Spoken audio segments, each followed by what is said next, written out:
할렐루야. 오늘 복된 주일에 주님께서 말씀으로 은혜 주시기를 바랍니다. 본문의 말씀을 가지고 까닭없지만 까닭 있는 고난, 십자가라는 제목으로 함께 말씀을 나누겠습니다. 욥기는 인간의 고난의 문제를 다루고 있는 책입니다. 특별히 의인이 고난을 당하는 이 주제를 욥기가 다루고 있습니다. 이 욥기가 기록되고 있었던 그 당시, 그리고 지금도 거의 같다고 보겠는데, 인과응보의 사상이 지배적이었습니다. 원인이 있으면 결과가 있다. 그래서 우리도 아니 땐 굴뚝에 연기 나냐, 뭐 그러죠. 뭔가 뗐으니까 결과가 있다. 이런 것이 동서를 막론하고 있었던 사상입니다. 욥이란 사람이 고난을 겪는 것 전체를 훑어보게 되면 그가 고난을 받을 만한 이유가 있었기 때문에 고난을 받는 것이다. 구체적으로는 죄가 있어서 고난을 받는 것이다. 그러한 주장이 되겠죠. 그러나 성경은 하나님이 욥을 인정했다는 것입니다. 그는 온전했고 또한 정직했고 하나님을 경외했고 악에서 떠나 있었다라고 말하고 있었다고 하는 것이죠. 그 한마디로 의로운 자였는데 그가 고난을 겪고 있다. 도대체 그 이유가 뭘까 하는 것입니다.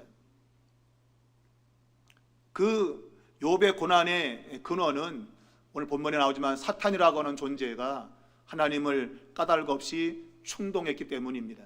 사탄은 비난자, 모함, 중상자 그런 뜻을 가지고 있습니다. 그러니까 욥을 비난하고 모함해서 그를 넘어뜨리려고 하는 그러한 존재로 등장하고 있는 것이죠. 결국은 하나님을 대적하는 자로 나타나고 있는 겁니다. 하나님이 잘못되었다고 하는 그러한 대적자로 사탄이 등장하고 있습니다. 자, 이 욥이라는 사람은 의로운 자였는데 그가 그렇게 의롭게 경건하게 사는 이유는 하나님이 그에게 복을 주었기 때문이다 라고 사탄이 주장했습니다. 근데 하나님은 결코 그렇게 보지 않는 것이죠.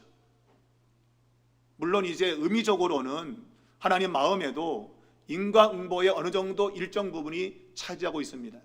뭔가를 잘하는 자에게는 좋은 걸 주는 그러한 의미적인 것도 있습니다. 그리고 하나님은 우리가 생각하는 것처럼 그렇게 딱 맞아떨어지는 분이 아닌 것이죠. 우리는 그것을 하나님의 섭리라고도 이야기합니다. 주권자가 그분의 뜻에 맞게끔 모든 것을 행한다고 하는 것입니다.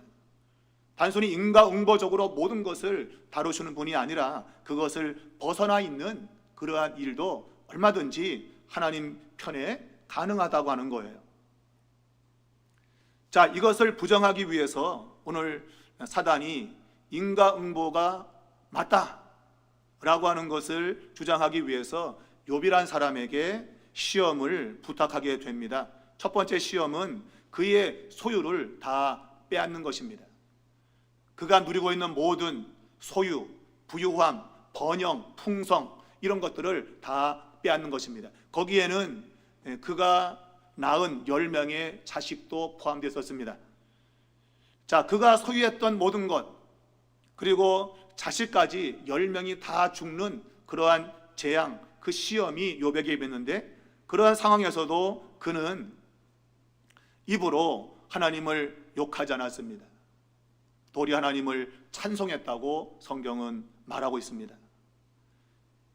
곧 1차 시험에 욥이 이겨낸 것이죠. 반대로 말하면 사탄은 1차 시험에 졌다고 볼 수 있어요.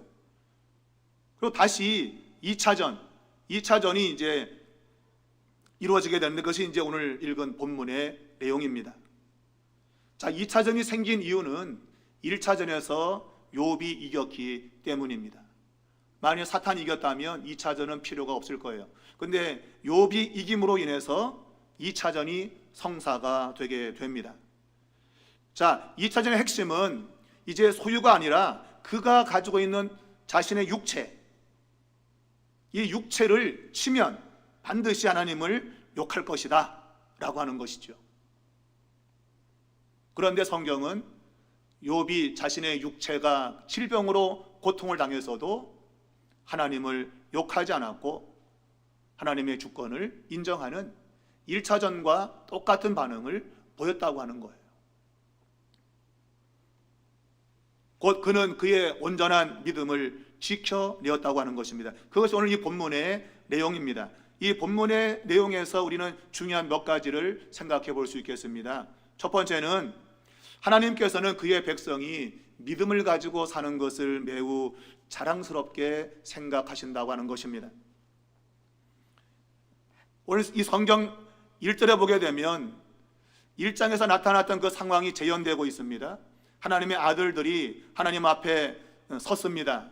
그것은 단순히 만나기 위한 것이 아니라 사탄이 했던 그 행동, 땅을 두루 돌아다니는 그런 것들을 통해서 하나님께 보고하는 형식을 띠고 있는 것이죠.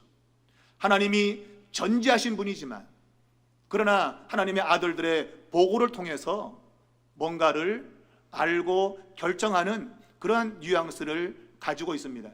이것은 이 욥기의 저자가 어떤 의미를 그 가운데 두고 있다고 하는 것입니다.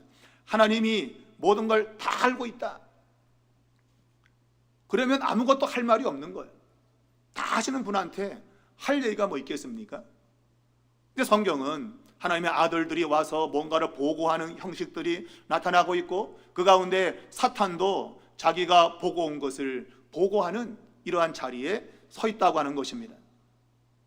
자, 1차전 그 시험이 벌어지고 나서 이제 사탄이 하나님 앞에 나온 것이지요. 오늘 사탄이 하나님께 나오기 전에 하나님은 모든 걸 아셨죠. 그 일어난 상황을 다 아셨죠. 이 말은 그 일어난 상황을 알았다는 의미지 욥이 믿음을 지킬 것을 먼저 아셨다는 그런 의미가 아니에요. 물론 하나님은 인간과 달라서 미래 일까지 다 아시죠. 그게 그분의 전지성입니다. 그러나 성경의 저자는 그렇게 말하고 있지 않아요. 욥이 시험당한 그 상황에서도 하나님은 가슴을 졸이며 긴장하고 있는 그러한 모습을 통해서 우리에게 동일한 긴장감을 주고 있는 것이에요. 자, 이 사단이 1차전에 패배하고 지금 하나님 앞에 왔습니다. 하나님은 그거를 알고 계시죠. 욥이 이긴 것을 알고 있습니다. 근데 성경은 하나님이 그 욥이 이겼다는 사실을 빨리 이야기하고 싶은데 분명히 문맥 흐름은 그것을 말하고 싶은 하나님의 심정을 보이고 있어요. 그런데 성경 저자는 그냥 일상적인 그러한 형식을 그대로 갖추고 있어요. 하나님의 아들들이 그 앞에 나왔고 그리고 사탄도 나왔다. 근데 하나님께서 사탄에게 묻습니다. 어디서 왔느냐? 그 물음에 사탄이 대답합니다. 두루두루 돌아서 여기저기 다녀왔습니다. 이것은 1장에 1차전이 있기 전에 있었던 그 내용을 그대로 반복하고 있어요. 하나님은 빨리 욥이 이겼다는 사실을 드러내고 싶어요. 왜? 지금 이 주제가 그거 아니에요? 욥이 시험에 이기느냐 지느냐 여기에 모든 관심이 집중되어 있는데 근데 그런 관심이 집중되어 있는 가운데서도 평상시처럼 똑같은 그런 형식을 따라서 지금 너 어디서 왔냐? 아, 이것저것 두루두루 다녀왔습니다. 그때 하나님 묻습니다. 내가 내 종 욥을 주의하여 보았느냐 하면서 그가 온전하고 정직하고 하나님을 경외하고 악에서 떠난 자다. 다시 한번 하나님이 말씀하고 있습니다. 자, 내가 내 종 욥을 주의해 봤느냐 그러면 이 사탄이 이제 대답을 해야죠. 욥과의 그러한 시험에서 자기가 진 것을 보고를 해야 되는데 그런데 하나님은 사탄이 그것을 보고하지 않게 하고 하나님이 직접 드러내신다고 하는 거예요. 물었으면 내 종 욥을 주의해 봤느냐 물었으면 사단이 답을 하도록 해야 되는데 하나님은 사단이 답하지 않게 하고 그분 자신이 직접 말씀하고 있습니다. 야, 네가 나를 충동해서 말이야 내가 까닭 없이 욥을 쳤는데 여전히 그가 자기의 온전함을 굳게 지켰지? 요 뉘앙스는 자랑하고 싶은 거예요. 하나님 이거 자랑하고 싶었는데 막 입이 근질근질한데 참은 거예요. 그러니까 이런 이 저자의 기술 방식은 하나님이 얼마나 지금 이걸 빨리 드러내고 싶은가는 것을 보여주기 위함이에요. 우리도 그런 거 있잖아, 그죠? 뭔가 막 좋은 소식을 알리고 싶은데 그걸 그냥 터뜨리면 재미가 없단 말이에요. 그래서 막 요리조리 빼다가 확 터뜨리잖아, 그죠? 기다리지 않았을 때 뭔가 확 터뜨리는 거예요. 그러면 놀라죠. 오! 그런 상황인 거예요. 하나님이 먼저 야, 내 종 욥을 봤어? 라고 그냥 바로 말할 수 있는데, 왜냐하면 이 1차전은 굉장히 중요한 시험이었거든요. 근데 거기에 자신의 종 욥이 이겼단 말이에요. 하나님이 그에게 신뢰를 두었는데, 분명히 그런 시험이 와도 이길 것을 믿었는데 이겼단 말이에요. 그러면 빨리 말하고 싶은데 성경은 그렇게 기술하지 않고 있어요. 그런 시험이 있기 전과 같은 상황을 그대로 묘사하면서 하나님이 사탄에게 내 종 욥을 잘 봤어? 그리고 사단이 답을 하려고 하는데 답을 못하게 하고 하나님 그분 자신이 욥이 온전하게 믿음을 지킨 사실을 드러내고 있다고 하는 것. 이것은 그만큼 하나님이 욥의 그 순전한 믿음을 자랑하고 싶은 그 모습이 바로 이러한 기술 방식에 나타나고 있는 거예요. 이 성경 읽으면서 오늘 읽는 독자들은 야, 하나님 이거 빨리 말할 것 같은데 하지 않고 있는 거죠. 근데 사탄이 말하기 전에 하나님이 먼저 그것을 터뜨리는 것이죠. 욥이 온전한 믿음을 지킨 거 봤냐? 네가 나를 까닭 없이 했는데 욥이 믿음을 지켰다고 하는 것을 자랑스럽게 말씀하고 있는 거예요. 그것을 이렇게 쓰면 좋은 거죠. 야, 내가 뭘 했어? 욥의 믿음을 지킨다 그랬지? 야, 넌 여기에 대해서 어떻게 생각해? 뭐 그런 거예요. 한번 얘기해 볼래? 뭐 그런 거예요. 완전 지가 사는 거죠. 하나님이 지가 살아가지고 야, 너 이런 상황 어떻게 생각해? 그만큼 하나님은 욥의 믿음을 지킨 거에 대해서 자랑스러워 하시고 있는 거예요. 여러분, 하나님은 오늘 우리가 힘들고 어려운 상황에서도 믿음으로 살 때 하나님은 우리를 자랑스러워 하는 거예요. 우리가 히브리서 보게 되면 믿음의 사람들이 장막에 살면서도 하나님의 뜻을 쫓아 믿음을 지키며 살았던 그런 사람들을 내가 그들의 하나님임을 내가 부끄럽지 않다. 비록 그들이 장막에 살면서 이곳저곳으로 옮겨 다녀도 나는 그들이 부끄럽지 않다 그랬어요. 말하면 요즘 월세 살고 전세 살고 주인에게 막 쫓겨다니는 그런 사람을 살아도 믿음으로 사는 그러한 사람을 하나님이 부끄럽지 않다. 아, 여러분 대단한 거죠. 대단한 거. 우리 인간적 관점에서는 그렇게 어려움을 당하는 걸 보면 부끄럽단 말이에요. 내 자식이 뭔가 안 되면 부끄러워서 남을 안 만나려고 그래. 제가 이것도 서울이지. 제가 처음에 담임 목회했던 서대문에서도 그런 분이 있었어요. 자식이 뭔가 안 되니까 친구들 안 만나는 거예요. 부끄럽다 이거예요. 내 처지가. 그들과 비교해보면 내가 좀 높은 위치에 있는데 자식들이 안 되는 거예요. 그러니까 부끄러워서 안 만나는 거예요. 그게 인간이 가지고 있는 모습인 거예요.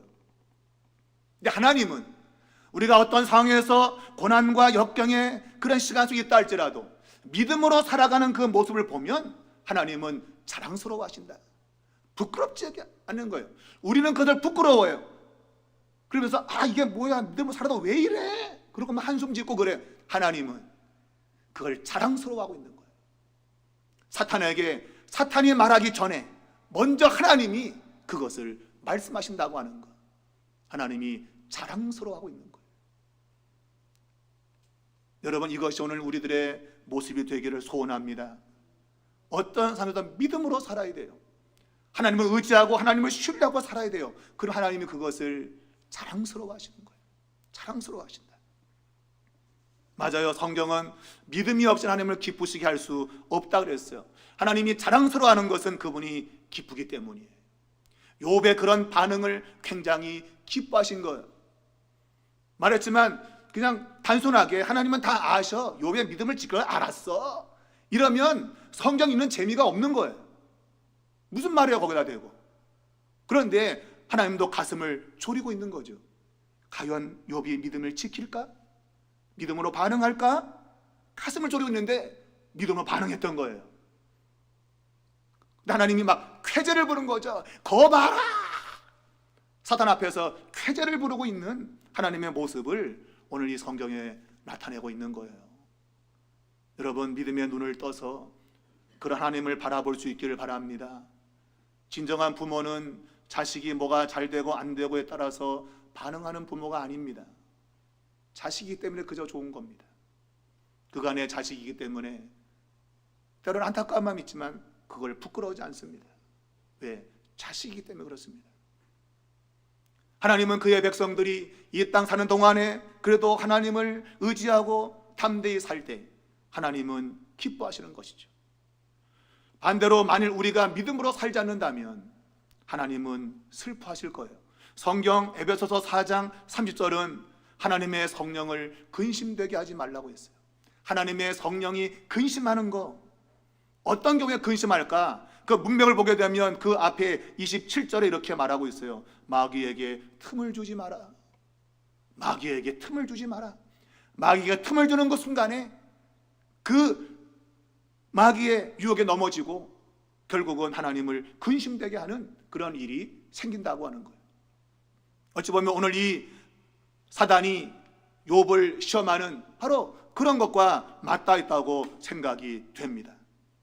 그런데 욥은 그 시험을 담대하게 이겨내었던 것입니다. 여러분도 하나님 의지하시고 어떤 상황에서도 원망하지 말고 하나님을 믿는 믿음으로 이겨내실 수 있기를 바랍니다. 그러면 하나님이 여러분을 기뻐하시고 자랑스러워하실 겁니다. 그러한 믿음의 사람이 되기를 주의 이름으로 축복합니다. 두 번째 깨닫는 것은 까닭 없는 고난 같지만 까닭이 있는 고난이라고 하는 거예요. 이 말이 어폐가 있는데 까닭이 없는데 까닭이 있다, 이게 같이 존립할 수가 없잖아, 그죠? 까닭이 없으면 없는 거지, 거기 또 까닭이 있다니 도대체 무슨 말이야? 그런 생각이 들 수 있어요. 자, 사탄은 인과응보라는 사상을 끝까지 고집하고 있습니다. 욥이 하나님을 경외하는 것은 그에게 복을 준 까닭이라고, 하나님이 그를 복되게 함으로 그가 하나님을 경외하는 것이라는 확신을 갖고 있습니다. 그런데 1차전에서 여지없이 패하고 말았습니다. 욥의 믿음을 지켰기 때문입니다.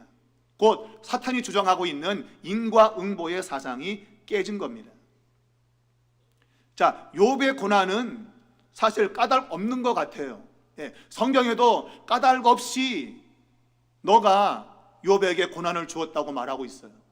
까닭 없이 욥이 고난을 받고 있다고 말하고 있어요. 맞아요. 욥은 까닭이 없어요. 왜? 하나님이 그가 온전하다고 말했잖아요. 그럼 인과응보의 사상에 의하면 온전한 자에게는 그런 고난이 있으면 안 되는 거예요. 근데 그것을 증명하기 위해서 고난을 준 거죠. 그러니까 이 고난이 오면 인과응보에 의해서 그는 하나님을 욕할 것이다, 그걸 좀 증명하고 싶은 거예요, 사탄은. 자, 그런데 1차전에서 여지없이 인과응보 사상이 깨진 겁니다. 욥은 자신의 소유의 유무에 따라서 그의 경건이 달라지지 않았어요. 소유가 많든 적든 그의 경건은 한결같았던 것이죠. 그러니까 인과응보와 맞지 않는 거예요. 자, 그러니까 이것은 이 잘 살고 누리고 이 땅에서 잘 되는 것이, 그런 번영하는 것이 경건과 그렇게 큰 상관관계가 없다고 하는 것이 증명이 된 것입니다. 한편으로는 욥에게 고난을 하나님이 명하셨잖아요. 저에게 고난을 주라고 하나님께서 허락하셨는데 아마 그것은 인과응보의 사상을 믿는 사람들이 이 세상에 많은 거 아니야? 그러한 의심에 대한 하나님의 해결책이었다고도 볼 수 있어요. 하나님 마음에도 혹시 인과응보 그게 맞는 거 아니야? 그분 스스로도 그런 거지요. 왜? 사람들의 반응을 보니까 대부분 그렇다 이거예요. 사람들이 인과응보가 맞는 거 아니야? 그런 생각이 드는 거예요. 여러분과 저의 모습을 보니까 잘 될 때는 할렐루야 하는데 문제 생기니까 어이구 하나님 원망하고 불평하는 그런 모습을 보니까 혹시 인과응보가 맞는 거 아니야? 그런 하나님의 의심이 드는 거죠. 그래서 그 의심을 해소하게 시키기 위해서 까닭 없이 욥을 시험한 거예요. 그러니까 까닭 없이 욥을 시험했는데 까닭이 있는 거죠. 하나님이 가지고 있는 그 확신이 옳다는 걸 증명하고, 그리고 인과응보의 사상이 틀린 것을 하나님이 증명하기 위해서 그러한 까닭으로 이런 시험을 행하신 거예요. 욥의 입장에서는 까닭이 없어요. 내가 왜 이런 고난을 당해야 되는지 까닭이 없어요. 하나님도 야 욥이 왜 까닭 없이 이렇게 처맞아야 되느냐? 너가 나를 괜히 충동해가지고 괜히 애꿎은 사람만 고생한 거 아니냐? 하나님도 그렇게 말했어요. 까닭이 없어요. 욥이 당할 까닭이 없는 거예요. 그런데 성경의 내용적으로는 까닭이 있는 거죠. 까닭이 있는 거예요. 그것은 하나님의 모든 것의 주권자, 그분이 단순히 인과응보에 매여서 움직이는 분이 아니라 내가 뭔가를 잘하면 하나님께서 나에게 뭘 줘야 돼요, 거기에 반응하는 분이 아니라 하나님은 인간의 생각과 달리 무한한 지혜를 가지고 이 세상을 섭리로 다스리고 통치함을 그분 자신이 증명하기 위해서 어찌 보면 그런 까닭에 애꿎은 욥을 선택한 것이죠. 욥은 그 시험에 나쁘게 말하면 뽑힌 거예요. 뽑힌 거예요. 좋게 말하면 선택된 겁니다. 이런 고난에 뽑힌 욥의 입장에 왜 납니까? 왜 하필 나예요? 그럴 수 있어요. 그러나 욥기를 전체 읽어보면 마지막에 그는 원래 상태로 회복되고 배의 축복을 받은 것을 성경이 마무리 짓고 있는데 거기까지 가기가 힘든 것이죠. 그 중도에서 우리는 왜 하필 나예요? 그런 질문이 끊임없이 나오는 거예요. 그러나 우리가 실제적으로는 그런 시험에 내가 뽑히는 것이 까닭이 없지만 하나님 편에 볼 때는 까닭이 있는 것이죠. 하나님이 누군가를 선택할 때 그것이 옳았다고 하는 확신을 갖기 위함과 그리고 인과응보가 마땅히 이 세상을 지배하는 그런 원리가 아니라 하나님의 주권이 이 세상을 다스리고 있음을 증명하고 있는 것이죠. 우리가 성경에 보면 예수님께서 십자가를 지고 골고다 언덕을 오를 때에 구레네 사람 시몬이 대신하여 십자가를 졌습니다. 그는 지나가다가 붙잡힌 거예요. 괜히 얼쩡거리다가 붙잡혀가지고 십자가를 지고 골고다 언덕을 올라갔어요. 이 구레네 시몬은 참 재수 없는 사람이에요. 왜 하필 나예요? 그 많은 사람 가운데 걔는 지나가다가 못 내려가 머리 비밀다가 그냥 붙잡혀갖고 그냥 십자가를 지고 골고다 언덕을 완전 올라갔는데 그것이 아무런 까닭이 없는 것 같죠. 근데 성경은 그의 아들 루포라고 하는 사람, 또 그의 아들 알렉산더라고 하는 그 아들들이 초대교회의 등불로서 하나님의 위대한 일꾼이 되었다고 하는 것을 언급함으로 인해서 이 구레네 사람 시몬의 그 뽑혀진 것, 그것이 결국 까닭 없는 것이 아니라 하나님 편에 볼 때는 까닭이 있는 거예요. 참 놀라운 것입니다. 우리가 볼 때는 참 재수 없는 현장이에요. 그런데 세월이 지나서 봤더니 하나님이 그의 아들들이 초대교회의 큰 기둥으로 쓰임받는 그러한 결과를 만들어냈다고 하는 거예요. 바로 그런 까닭인 것이죠. 까닭이 없는 것 같은데 까닭이 있는 거예요. 그게 하나님의 손길인 겁니다. 왜 내게 이런 문제가 생겼어? 까닭이 없어요. 잘못한 것도 별로 없어요. 그런데 그냥 상상하지 못할 고난이 올 수 있어요. 그래서 우리는 까닭이 없다 그래요. 그런데 하나님 편에 볼 때는 까닭이 있는 거지요. 있는 거죠. 내가 그를 선택했는데 그가 나의 선택이 옳았음을 증명하는 그러한 까닭이 있는 거예요. 그리고 하나님이 모든 우주 만물의 주권자로서 그분이 하나님의 선을 드러내는 하나의 과정에 하나님이 그를 사용했다고 하는 것, 그것이 까닭이 있는 선택이라고 하는 것입니다. 여러분이 고난과 맞물려서 생각할 것은 바로 주님이 지신 십자가입니다. 성경의 예수 그리스도의 십자가 사건은 까닭 없는 고난입니다. 인간은 원래부터 죄에 매여 있는 자이기 때문에 자기가 옳다고 아무리 주장해도 여전히 죄에 갇혀 있는 존재입니다. 그러므로 그의 삶에는 끊임없는 고난이 오게 되어 있어요. 그것이 아담과 하와가 타락했을 때 하나님께서 그들을 저주했던 것에 연결선상에 있는 겁니다. 아무리 내가 의롭게 살려고 노력한들 죄에 매여 있는 겁니다. 그래서 나는 알지 못하지만 하나님의 무한한 섭리 가운데 고난이 오는 것이죠. 그런데 하나님의 아들은 죄와 전혀 상관이 없는데 인간이 겪는 모든 고난을 포함하고 있는 십자가를 지셨다고 하는 거예요. 무슨 까닭으로 하나님의 아들이 십자가를 져야 된다는 거예요? 무슨 까닭으로? 누가복음에서 십자가에 달린 한 강도가 말했죠. 우리는 우리 죄 때문에 달리지만 이 사람은 무슨 죄로 달렸냐? 이 사람은 무슨 죄가 있지?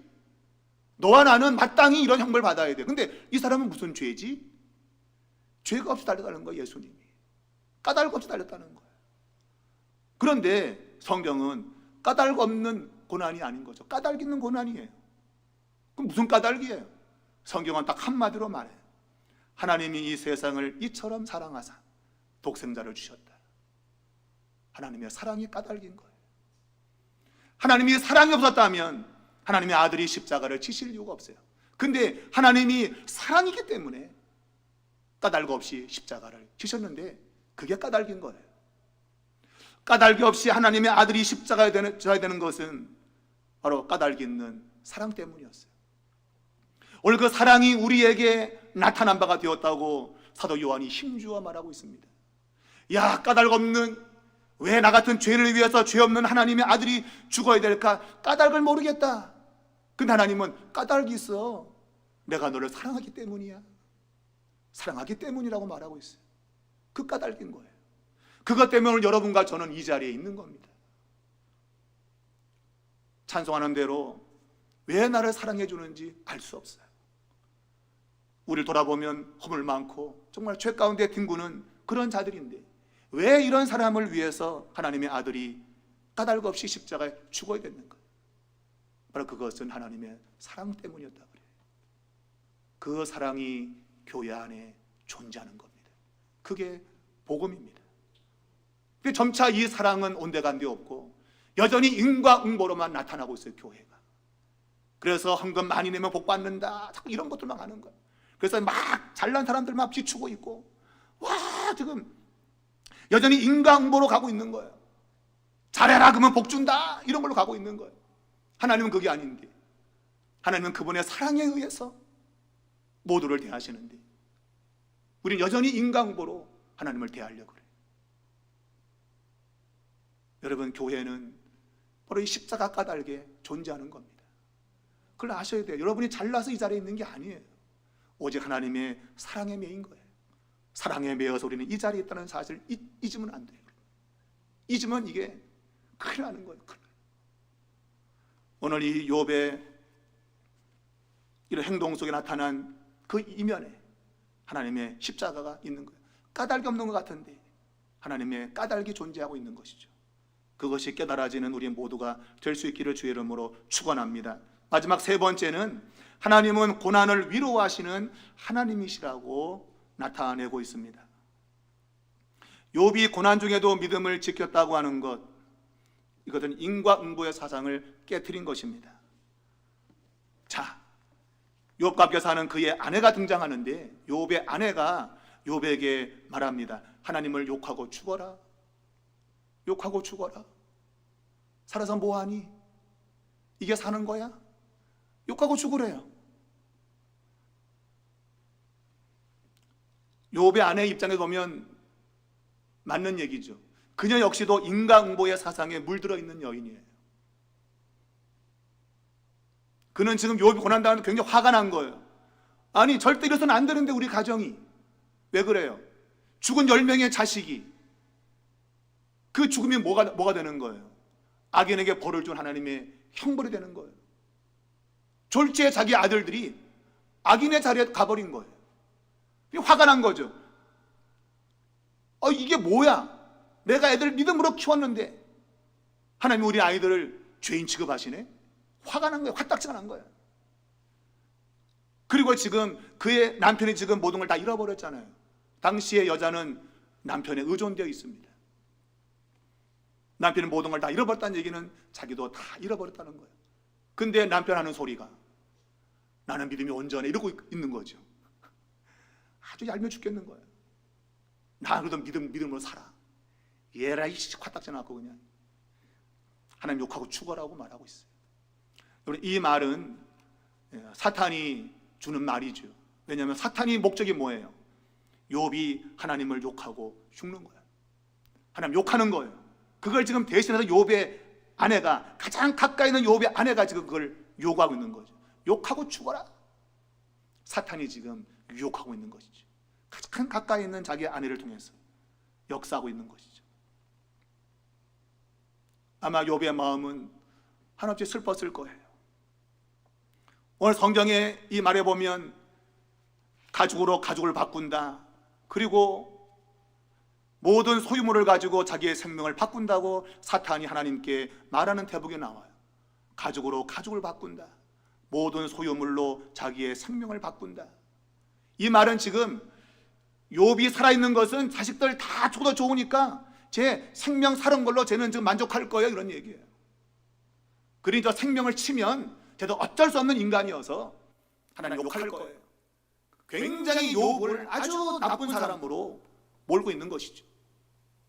자식을 죽여서 대신 자기가 살았다고 말하는 거예요. 요즘 말하면 자식 잡아먹은 아버지다 그런 거죠. 자식 죽이고 자기의 생명을 얻었다. 그렇게 비난하는 것이죠. 여러분 하나님이 지금 나쁘게 말하면 대적자가 되고 있어요. 사탄이 거기에 좀 도구로 쓰이고 있고 가장 가까운 그의 아내가 지금 동조하고 있고 3종 세트로 지금 욥을 공격하고 있죠. 놀랍게도 근데 하나님은 욥의 새 친구를 등장을 시키고 있습니다. 성경은 이 3종 세트의 그 아주 무시무시한 공격을 위로라고 하는 그러한 방식으로 이겨내도록 똑같이 세 사람을 등장시키고 있는 이러한 내용을 우리에게 소개하고 있습니다. 이 3인의 등장은 앞에서 4가지로 일어났던 모든 고난에 대한 하나의 대응처로 볼 수 있어요. 왜냐하면 나중에 또 한 사람 또 등장합니다. 그러니까 4사람이 등장하는데 이것은 욥이 겪었던 그 앞에 있었던 4가지의 무시무시한 그러한 사건들을 대응할 수 있는 아마 그런 차원에서 아마 등장하는 사람들로 보여져요. 성경은 그들이 욥을 위로하기 위해서 약속하고 왔다고 되어 있습니다. 바로 약속하고 왔다고 하는 의미가 굉장히 중요합니다. 그들은 이렇게 쉽게 올 수 있는 사람이 아니었어요. 약속해야만 만나서 올 수 있는 그러한 사람들이었어요. 그런데 욥을 위문하고 위로하기 위해서 약속하고 왔다고 되어 있어요. 이들은 물론 완전한 위로자가 못 되었어요. 도리어 욥의 마음을 아프게 했어요. 그래 여러분, 위로라고는 하는 굉장히 중요한 항목이에요. 위로한다. 성경은 예수님 보내신 성령님을 가리켜서 위로자라고 말하고 있어요. 위로자. 우리를 움직이는 우리의 동력인 성령님은 위로자라고 하는 거예요. 이 위로가 우리가 어떤 고난에서도 우리가 넘어지지 않고 이겨내는 강력한 힘이라고 말하고 있습니다. 위로만 되면 이겨내는 거예요. 이 욥의 친구들은 완전한 위로자가 못 되었어요. 그러나 우리 안에 계신 성령님은 우리의 완전한 위로자이십니다. 성령은 우리에게 능력만 줄 뿐이 아니라 우리에게 위로하고 하는 걸 통해서 이 세상의 어려움을 넉넉히 이기게 만듭니다. 성령의 역사를 경험한 사람들은 지금 당하는 이런 모든 고난이 장차받을 영광과 좋게 비교할 것을 알게 됩니다. 담대하게 그래서 이 시험과 유혹을 뚫고 나가는 거예요. 사랑하는 여러분, 예수 믿을 때 성령님이 오십니다. 그 성령 눈에 보이지 아니하나 마치 바람처럼 보이지 아니하나 우리에게 가장 강력한 에너지와 능력과 소망을 주시는 분입니다. 오늘 이 자리에도 성령님 우리와 함께 하시고 오늘 울려 퍼진 하나님 말씀을 통해서 우리를 위로하실 겁니다. 내가 지금 당하는 숱하게 많은 고난 속에서도 우리가 넘어지지 않도록 위로자 성령 우리에게 강하게 역사하실 겁니다. 성경은 위로자로 친구 3명을 보내주었는데 마지막 종말의 때에 하나님께서 위로자 성령을 보내주시고 그 위로로 넉넉히 세상을 이기도록 한다고 약속하고 있습니다. 이 성령은 약속의 성령이라고 말하고 있습니다. 약속의 성령. 이 세 사람이 약속하여 왔다고 했어요. 이 약속을 이루기 위해서 우리에게 오신 성령은 능히 우리를 이 모든 죄악의 이 세상에서 넉넉지 않은 백성으로 싸워 이기도록 하시는 위로자가 되는 겁니다. 오늘 그 성령님의 위로가 여러분에게 있기를 바랍니다. 얼마나 힘든 세상을 삽니까 여러분? 말은 못하겠고 홀로 피하여 눈물 흘리는 그런 날들이 있을 겁니다. 그럴 때라도 성령님은 여러분 가운데 함께 계시고 여러분 위로하시고 넉넉히 그 모든 어려움을 이기게 하실 겁니다. 그러한 성령님의 역사가 충만하게 일어나기를 주님의 이름으로 축복합니다.